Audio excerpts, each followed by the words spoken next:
Now let's say we want to change an individual button on our viewer here. There's an easier and a slightly more difficult way to do it. I'm going to start with the easier way. So let's say you have a file that's already formatted for a single button. That's the easiest case. There's a description in the documentation on how to create these files. Basically, they're just 150 by 150 pixels is the size that the circles need to be, and it's got to be unpressed on top of pressed. So we can copy this link. I conveniently just have the code here, but basically you've got root, you've got your variable for changing bot row pinky finger button source image, and then URL, and then the URL to this, which is the same as the link you'd copy here, and then .png. Never forget the .png, that's important. And this variable name, that comes from, it's described in the formatting buttons on the right side of the controller. And you can see button source image changes all of them, but there's a variable for each individual one. So top row index finger button source image, top row middle finger button source image, top row ring finger button source image. You get the idea. So let's go ahead. I copied that code. We're going to right-click our browser source properties. Down here, we're going to paste this in. So bot row pinky finger button source image. So the bottom row pinky finger, and we copied that image of just a P. Currently ours says Perry, and I hit buttons, and you can see it's a P now. It no longer just says Perry. Cool. So now, let's say we don't. So this is the harder case.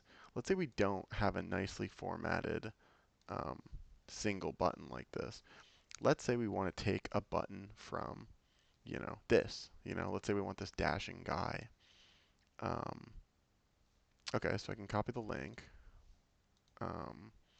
and I'll go back to OBS, and we edit the browser source again, and I can either make a whole nother route, or I can just add to this one. It makes no difference. Like you'll get both of them regardless. It'll do the same thing. So I'll copy this just so that my formatting's similar. And we wanted to change the top right one, the dash. So that's top row pinky finger button source image, which again we can get from here. Top row pinky finger button source image. So, and then we want to change the link to this one that we had here. Put that in here, and remember, do not get rid of the .png. You need that. So I'll hit OK, and I'll press some buttons, and look at that. We got the little dashing guy there. Great. So now, let's say we want from this one, we want this M. We want that on our pinky, right? So that is, a little different. So I'll copy the link here. I'll go back to OBS. We're going to look at properties, and we're going to change the URL for top row pinky finger button source image. We're saying we want this M on our pinky. We want that M on our pinky finger. It's a weird thing to do, but let's just say that that's what we want. So I'm going to change this to our URL. And what happens? Well, it doesn't change it to the M. It changes it to the little guy with the white border. So it did change. But this is a grid. And we can look at the row and column. And we can actually change the button that we're referencing by changing our own row and column. So basically, we have variables like these that say top row, index finger, button row, 1 and 3. The 1 and 3 would reference P because row 1, column 3. And so that will grab the P. We want this M, right? So if we add, and it doesn't matter where in root you add these. You also the spacing doesn't matter either.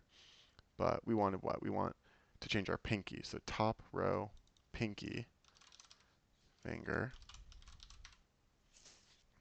row and column.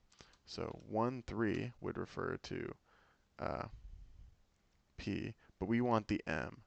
The M, it looks like, is at 0, 1. So if we make the row 0 and the column 1, look at that. Our pinky finger is that M. It's this M. Great.